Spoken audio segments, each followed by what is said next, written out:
कभी तुमने रुककर अपने आप से यह प्रश्न पूछा है, मृत्यु क्या है? नहीं। यह मत पूछो कि मृत्यु कब आएगी, यह भी मत पूछो कि मृत्यु के बाद क्या होगा।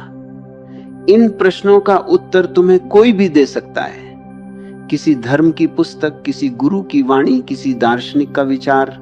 लेकिन मैं तुमसे एक दूसरा प्रश्न पूछता हूं, जिसे मरना है, वह कौन है?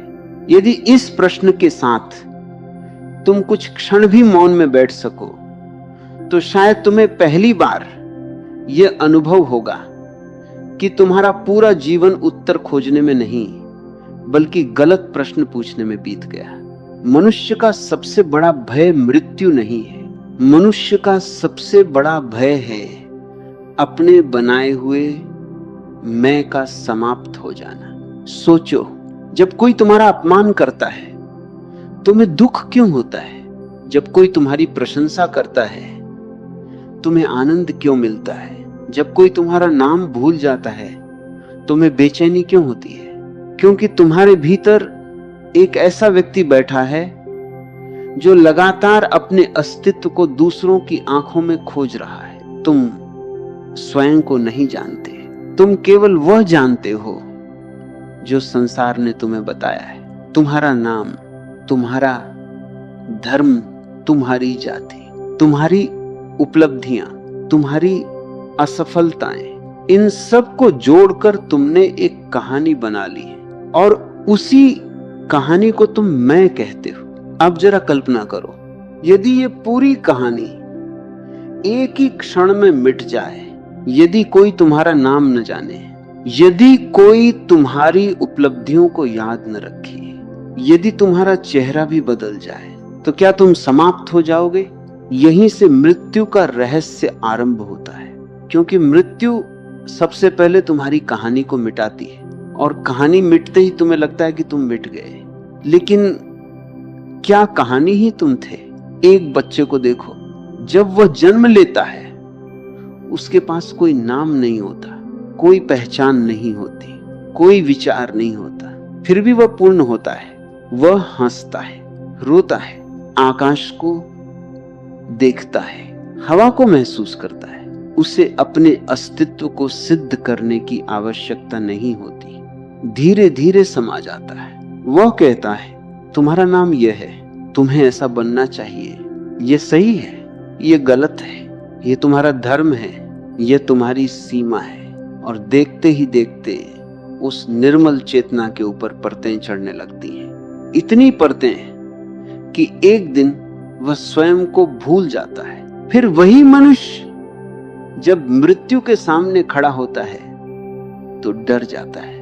क्यों? क्योंकि मृत्यु कहती है जो कुछ उधार लिया था सब यहीं छोड़कर जाना होगा। नाम यहीं रहेगा, शरीर यहीं रहेगा, घर यहीं रहेगा, धन यहीं रहेगा, रिश्ते यहीं रह जाएंगे। और तब मन कांप उठता है। वह कहता है, यदि यह सब चला गया तो मैं कहां रहूंगा? यही भय है। लेकिन क्या कभी तुमने देखा है, हर शाम सूरज डूबता है, क्या आकाश शोक मनाता है? हर पतझड़ में वृक्ष अपने पत्ते गिरा देता है, क्या वृक्ष रोता है? नदी समुद्र में जाकर अपना नाम खो देती है, क्या नदी विरोध करती है? प्रकृति में कहीं भी मृत्यु का भय नहीं है। भय केवल मनुष्य के भीतर है, क्योंकि प्रकृति जानती है कि परिवर्तन विनाश नहीं है। बीज मिट्टी में दबता है। यदि वह बीज सोच सकता तो शायद वह चिल्लाता, मैं मर रहा हूं। लेकिन वही बीज कुछ दिनों बाद वृक्ष बनकर आकाश को छूता है। बीज की दृष्टि से यह मृत्यु थी, वृक्ष की दृष्टि से यह जन्म था। तुम भी अभी उसी बीज की तरह हो। तुम उस परिवर्तन से डर रहे हो जिसे अस्तित्व जन्म कहता है। लेकिन यहाँ एक और रहस्य है जिसे तुम मृत्यु कहते हो। वह भविष्य में होने वाली कोई घटना नहीं है, वह इस क्षण भी घट रही है। सांस भीतर आई, पुरानी सांस समाप्त हो गई, एक विचार आया, दूसरा विचार उसे हटाकर चला गया। बचपन गया, यौवन आया, यौवन जाएगा, बुढ़ापा आएगा, हर क्षण कुछ न कुछ मर रहा है और हर क्षण कुछ नया जन्म ले रहा है। फिर भी तुम केवल अंतिम परिवर्तन को मृत्यु का नाम दे देते हो। क्यों? क्योंकि वही परिवर्तन तुम्हारे अहंकार को दिखाई देता है। छोटे छोटे परिवर्तनों को तुमने कभी ध्यान से देखा ही नहीं। यदि तुम सचमुच जाग कर देखो तो तुम्हें पता चलेगा कि जीवन और मृत्यु दो अलग अलग घटनाएं नहीं है, वे एक ही श्वास के दो छोर हैं। एक भीतर आती है, दूसरी बाहर जाती है। यदि केवल भीतर आने वाली श्वास ही हो तो जीवन असंभव है। यदि केवल बाहर जाने वाली श्वास ही हो तो भी जीवन असंभव है। जीवन दोनों के बीच का संतुलन है और शायद यही अस्तित्व का सबसे बड़ा रहस्य है। जो समाप्त होने को स्वीकार करता है वही नए रूप में जन्म लेता है, लेकिन मन स्वीकार नहीं करता। मन पकड़ना चाहता है, समय को पकड़ना, यौवन को पकड़ना, रिश्तों को पकड़ना, शरीर को पकड़ना, और जब पकड़ संभव नहीं होती तब वही पकड़ भय बन जाती है। याद रखो, मृत्यु कभी किसी को अचानक नहीं मिलती। मृत्यु तो जन्म के उसी क्षण तुम्हारे साथ चलना शुरू कर देती है। जिस दिन पहला श्वास लिया उसी दिन अंतिम श्वास की दिशा भी तय हो गई। फिर भी तुम ऐसे जीते हो जैसे तुम्हारे पास अनंत समय हो। तुम प्रेम को टाल देते हो, ध्यान को टाल देते हो, मौन को टाल देते हो, अपने भीतर उतरने को टाल देते हो, और एक दिन समय स्वयं कहता है अब चलो। तब मनुष्य घबरा जाता है, लेकिन अस्तित्व नहीं घबराता। अस्तित्व मुस्कुराता है क्योंकि उसके लिए कुछ भी समाप्त नहीं हुआ। अस्तित्व मुस्कुराता है क्योंकि उसके लिए कुछ भी समाप्त नहीं हुआ। समाप्ति केवल वहां दिखाई देती है जहां हमारी दृष्टि सीमित होती है। रात को देखो, जब सूर्य क्षितिज के उस पार चला जाता है तो बच्चा सोचता है सूर्य डूब गया, लेकिन जिसने पृथ्वी को समझ लिया है वह जानता है कि सूर्य कहीं नहीं गया, केवल दृष्टि बदल गई है। मृत्यु भी कुछ ऐसी ही है। जो केवल शरीर को देखता है उसे मृत्यु अंत दिखाई देती है। जो चेतना की झलक पा लेता है उसके लिए मृत्यु एक परिवर्तन है। लेकिन समस्या यह है कि हम स्वयं को जानते ही नहीं। पूरी दुनिया को जानने में जीवन बीत जाता है। किसी ने विज्ञान पढ़ लिया, किसी ने राजनीति, किसी ने व्यापार, किसी ने धर्म ग्रंथ, पर एक प्रश्न हमेशा अधूरा रह गया, मैं कौन हूं? और जब यह प्रश्न अनुत्तरित रह जाता है तब मृत्यु भय बन जाती है। क्योंकि जो स्वयं को नहीं जानता वो अपने खो जाने से कैसे न डरे। कल्पना करो, एक अभिनेता मंच पर राजा का अभिनय कर रहा है। सिर पर मुकुट है, हाथ में तलवार है, हजारों लोग उसकी जयकार कर रहे हैं। यदि उसी क्षण कोई उससे कहे नाटक समाप्त हो गया तो क्या वास्तव में उसका राज्य छिन गया? नहीं, केवल भूमिका समाप्त हुई।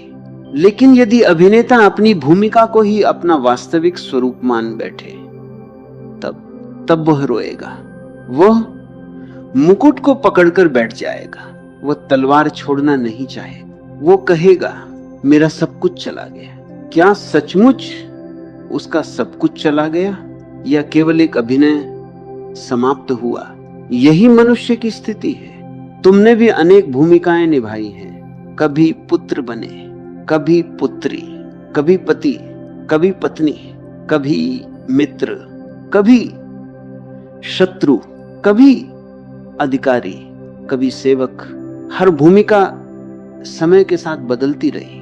लेकिन क्या कभी तुमने उस व्यक्ति को देखा जो इन सभी भूमिकाओं को निभा रहा था?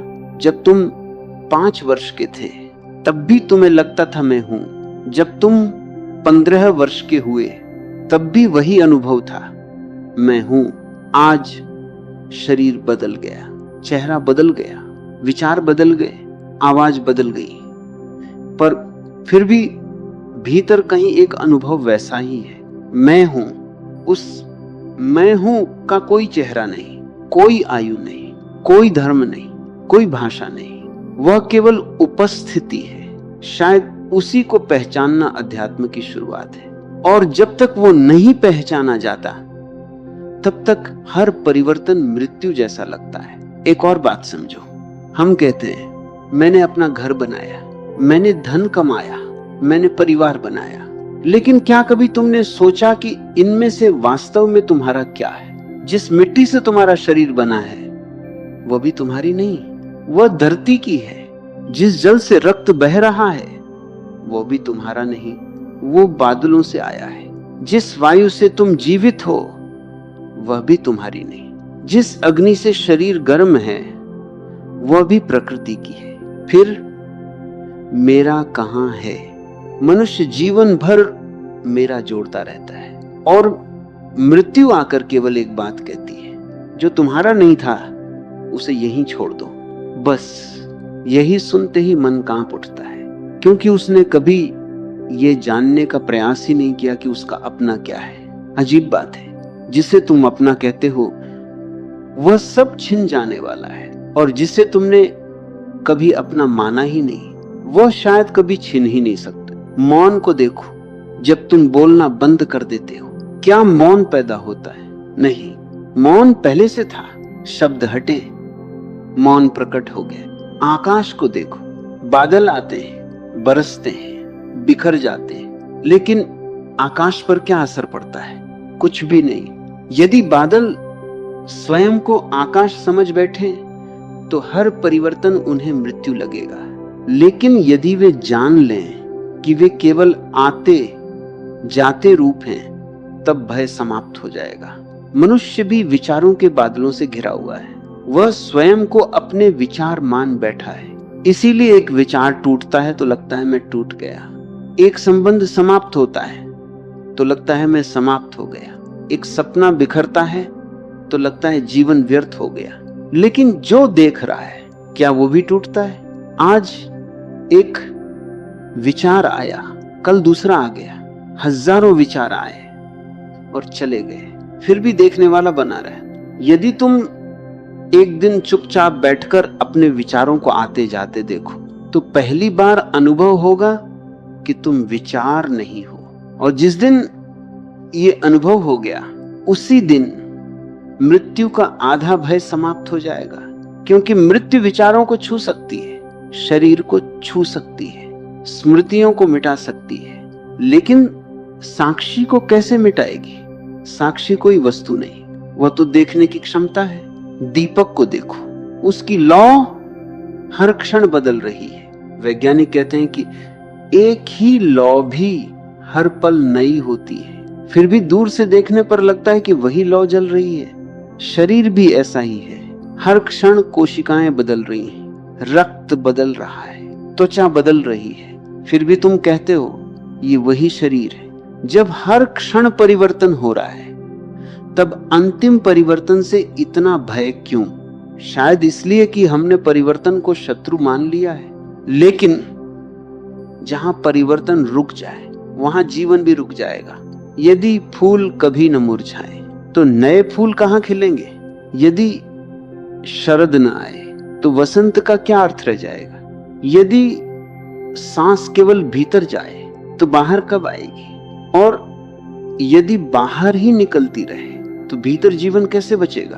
अस्तित्व विरोधों का युद्ध नहीं है, वह एक अद्भुत संतुलन है। जीवन और मृत्यु दो विरोधी नहीं, एक ही नृत्य के दो कदम हैं, एक कदम आगे एक कदम पीछे, और इसी से पूरी लय बनती है। लेकिन अभी एक प्रश्न बाकी है, यदि सचमुच हमारे भीतर कोई ऐसी उपस्थिति है जो परिवर्तन से परे है, तो उसे अनुभव कैसे किया जाए? क्या उसे पढ़कर जाना जा सकता है? क्या उसे तर्क से समझा जा सकता है, या उसके लिए कुछ और चाहिए? यात्रा अब यहीं से और गहरी होने वाली है, क्योंकि अगले भाग में हम उस मौन के द्वार पर पहुंचेंगे जहां शब्द लौट आते हैं और केवल अनुभव शेष रह जाता है, केवल अनुभव शेष रह जाता है। और यहीं से मनुष्य की सबसे बड़ी कठिनाई शुरू होती है। मन अनुभव नहीं चाहता, मन उत्तर चाहता है, मन निश्चितता चाहता है।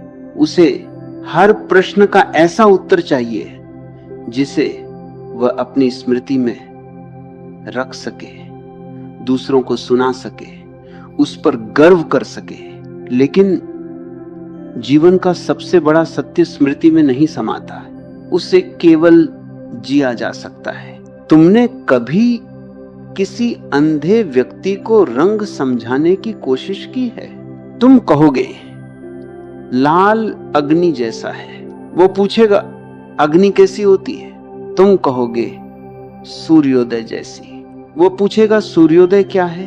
तुम जितने उदाहरण दोगे वो उतना ही उलझता जाएगा, क्योंकि अनुभव की जगह शब्द कभी नहीं ले सकते। मृत्यु भी ऐसी ही है, जिसने उसे जाना वह उसे पूरी तरह कह नहीं सका, जिसने उसे नहीं जाना उसने उसके बारे में सबसे अधिक बातें की।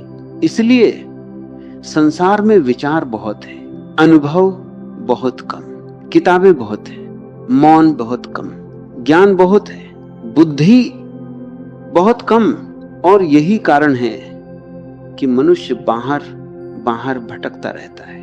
वह तीर्थों पर जाता है, वह मंदिर बनाता है, वह पूजा करता है, वह व्रत रखता है, वह बहस करता है कि कौन सा मार्ग सही है, लेकिन एक काम नहीं करता, अपने भीतर उतरने का, क्योंकि भीतर उतरना आसान नहीं है। बाहर की यात्रा में साथी मिल जाते हैं, भीतर की यात्रा अकेले करनी पड़ती है। बाहर लोग तुम्हारी प्रशंसा करेंगे, भीतर कोई ताली नहीं बजाता। बाहर उपलब्धियां मिलती है, भीतर केवल सत्य मिलता है, और सत्य हमेशा सुंदर नहीं लगता, क्योंकि सबसे पहले वह तुम्हारे भ्रम तोड़ता है। तुम सोचते थे तुम बहुत शक्तिशाली हो, सत्य कहता है एक छोटा सा वायरस तुम्हें बिस्तर पर ला सकता है। तुम सोचते थे तुम बहुत धनी हो, सत्य कहता है एक अंतिम श्वास के साथ सब यहीं रह जाएगा। तुम सोचते थे लोग तुम्हें हमेशा याद रखेंगे, सत्य मुस्कुराकर पूछता है क्या तुम्हें अपने परदादा का चेहरा याद है? समय सबको धीरे धीरे मिटा देता है, नाम मिट जाते हैं, तस्वीरें धुंधली हो जाती है, कहानियां बदल जाती है, और अंत में सिर्फ अस्तित्व बचता है। ये सुनकर मन घबरा जाता है, उसे लगता है यदि मेरा नाम नहीं रहेगा तो मैं भी नहीं रहूंगा। लेकिन जरा नदी को देखो, पहाड़ों से निकलते समय उसका एक नाम होता है, मैदानों में पहुंचती है लोग दूसरा नाम दे देते हैं, सीमा पार करती है तीसरा नाम मिल जाता है। क्या नदी बदल गई या केवल नाम बदलते रहे? नाम बदलते हैं, रूप बदलते हैं, यात्रा चलती रहती है। मनुष्य नाम को पकड़ लेता है, इसीलिए दुख जन्म लेता है। तुमने कभी यह भी देखा होगा, जब कोई प्रिय व्यक्ति इस संसार से चला जाता है तब सबसे अधिक पीड़ा किस बात की होती है? क्या इसलिए कि प्रेम समाप्त हो गया? नहीं, प्रेम तो स्मृतियों में जीवित रहता है। पीड़ा इसलिए होती है कि अब वह व्यक्ति तुम्हारी इच्छा के अनुसार उपस्थित नहीं होगा। यानी दुख का कारण प्रेम नहीं, अपेक्षा है। अपेक्षा टूटती है और हम उसे प्रेम का दुख समझ लेते हैं। जीवन हमें बार बार सिखाता है कुछ भी स्थायी नहीं है, लेकिन मन हर बार कहता है इस बार शायद स्थायी हो जाए। यही आशा, यही मोह, यही बंधन, यही भय का कारण है।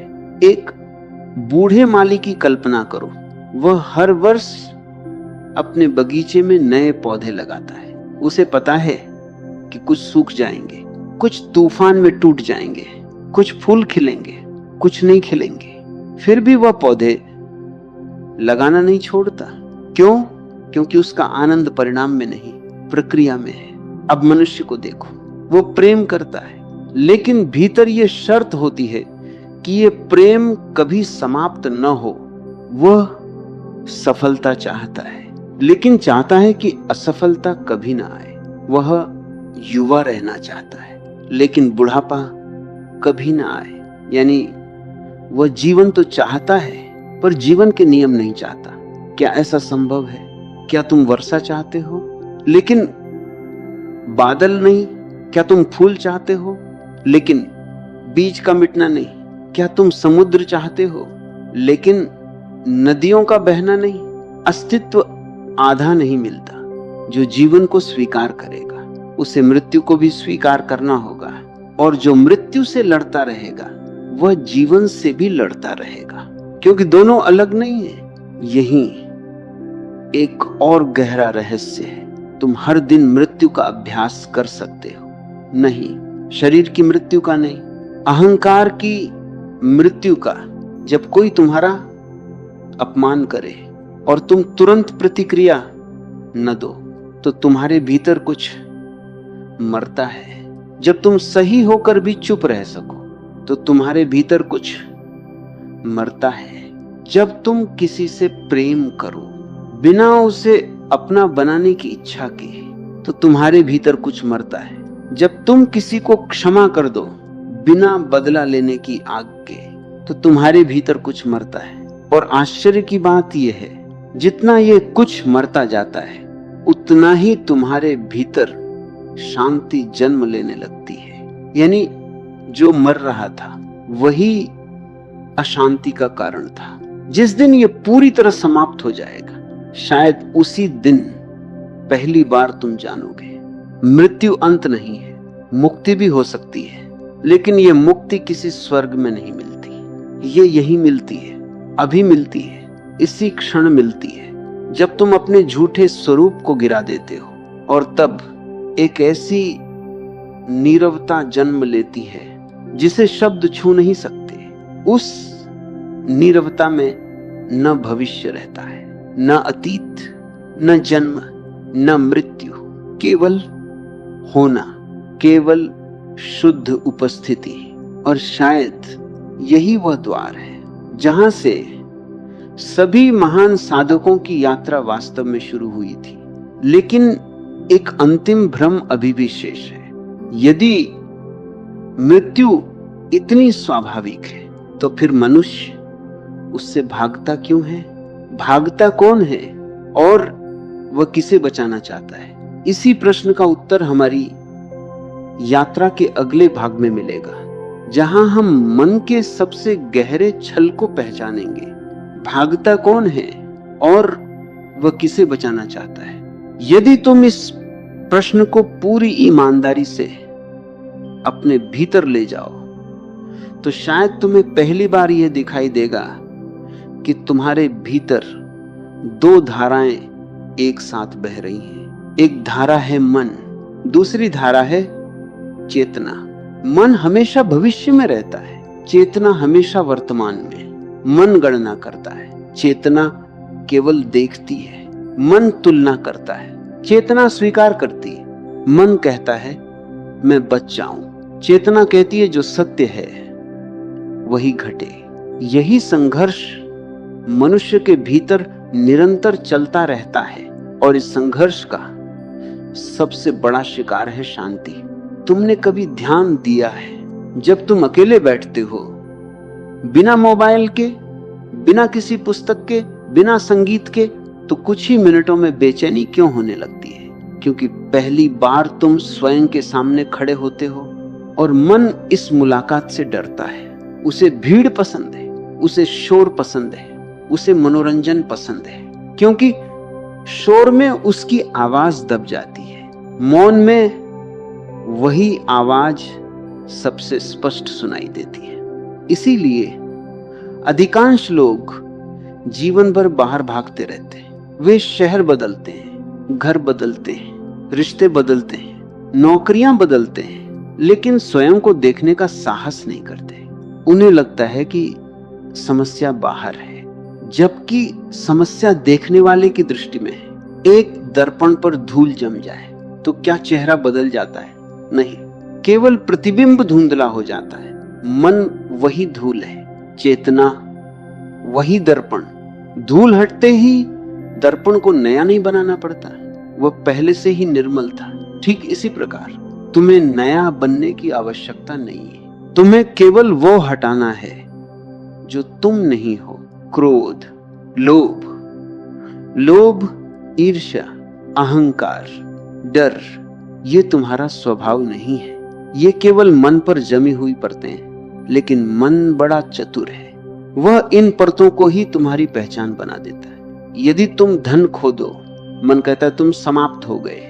यदि लोग तुम्हारी प्रशंसा न करें, मन कहता है तुम्हारा मूल्य नहीं रहा। यदि शरीर बूढ़ा होने लगे, मन कहता है अब जीवन का क्या अर्थ। और धीरे धीरे तुम मन की हर बात पर विश्वास करने लगते हो। यहीं से भय जन्म लेता है। एक छोटा सा प्रयोग करो। आज से एक दिन अपने हर विचार को सच मत मानना। जब मन कहे मैं दुखी हूं, तो तुरंत पूछना कौन दुखी है। जब मन कहे मुझे डर लग रहा है, तो पूछना डर किसे लग रहा है। जब मन कहे मैं समाप्त हो जाऊंगा, तो फिर पूछना ये मैं कौन है। शुरू में कोई उत्तर नहीं मिलेगा, मन चुप हो जाएगा, क्योंकि उसे आदत है उत्तर देने की, प्रश्न बनने की नहीं। यहीं से ध्यान जन्म लेता है। ध्यान का अर्थ किसी विशेष मुद्रा में बैठना नहीं है। ध्यान का अर्थ है अपने भीतर उठती हर लहर को देखना, बिना उसके साथ बह जाने के। जैसे नदी किनारे बैठा कोई व्यक्ति नदी को बहते हुए देखता है, वह पानी को रोकता नहीं, उसे धक्का नहीं देता, केवल देखता है। धीरे धीरे उसे समझ आने लगता है कि वह नदी नहीं, दर्शक है। यही बात विचारों के साथ भी घट सकती है। एक दिन अचानक तुम्हें अनुभव होगा, विचार चल रहे हैं, भावनाएं आ रही हैं, शरीर बदल रहा है, लेकिन भीतर कोई है जो बिल्कुल शांत है। वह न बूढ़ा हुआ, न युवा, न प्रसन्न, न उदास, वह केवल साक्षी है। और उसी क्षण मृत्यु का अर्थ बदलने लगता है। अब मृत्यु एक दुर्घटना नहीं लगती, एक वापसी लगती है। जैसे कोई यात्री लंबी यात्रा के बाद अपने घर लौट रहा हो। सोचो तुम खाली हाथ आए थे, खाली हाथ जाओगे, फिर बीच का इतना अहंकार किस बात का, इतनी प्रतिस्पर्धा किस लिए, इतनी नफरत क्यों, इतना संग्रह किस लिए, जिसे अंततः छोड़ना ही है। उसे पकड़कर रखने का संघर्ष ही दुख है। एक राजा की कथा है। वो इतना शक्तिशाली था कि उसे लगता था पूरी दुनिया उसकी है। एक दिन उसने अपने मंत्री से पूछा, ऐसी कौन सी वस्तु है जो कभी मेरा साथ नहीं छोड़ेगी। मंत्री मुस्कुराया। उसने राजा को श्मशान ले जाकर कहा, महाराज यहां उन लोगों को देखिए जिन्होंने भी यही सोचा था। राजा बहुत देर तक मौन खड़ा रहा, क्योंकि पहली बार उसने देखा मृत्यु ने किसी के साथ अन्याय नहीं किया। वह राजा और भिखारी में भेद नहीं करती, वह विद्वान और मूर्ख में भेद नहीं करती, वह सुंदर और कुरूप में भेद नहीं करती। मृत्यु का स्पर्श सबके लिए समान है, और शायद इसी कारण वो जीवन की सबसे बड़ी समता है, जिसे संसार बराबर नहीं कर सका। मृत्यु एक क्षण में बराबर कर देती है, लेकिन इसका अर्थ ये नहीं कि जीवन व्यर्थ है। नहीं, यदि मृत्यु निश्चित है तो जीवन और भी अधिक मूल्यवान हो जाता है, क्योंकि हर क्षण अनमोल है। हर मुलाकात अंतिम भी हो सकती है, हर शब्द आखिरी भी हो सकता है, हर आलिंगन फिर कभी न मिले, ऐसा भी हो सकता है। तो फिर प्रश्न ये नहीं होना चाहिए मैं कितने वर्ष जिया, प्रश्न ये होना चाहिए मैं कितनी गहराई से जिया। क्या मैंने प्रेम किया, क्या मैंने क्षमा किया, क्या मैंने किसी के आंसू पहुंचे, क्या मैंने कभी बिना किसी स्वार्थ के मुस्कुराया, क्या मैंने अपने भीतर झांकने का साहस किया। यदि इन प्रश्नों का उत्तर हां है तो मृत्यु तुम्हारे लिए हार नहीं होगी, वह एक पूर्ण विराम होगी, जिसके बाद अस्तित्व स्वयं अगला वाक्य लिखेगा। और यदि जीवन केवल भय में बीत गया तो मृत्यु आने से पहले ही तुम 1000 बार मर चुके होगे।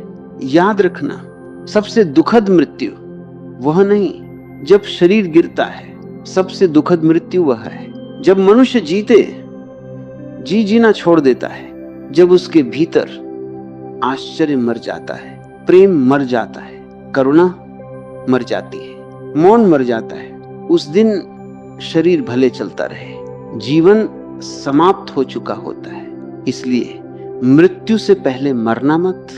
जीवन को इतना गहराई से जियो कि जब अंतिम क्षण आए तो तुम्हारी आंखों में भय नहीं, एक शांत मुस्कान हो, क्योंकि तब तुम जान चुके होगे जिसे मैं समझता था वह केवल एक कहानी थी, और कहानी समाप्त हो सकती है, लेकिन अस्तित्व की पुस्तक कभी समाप्त नहीं होती।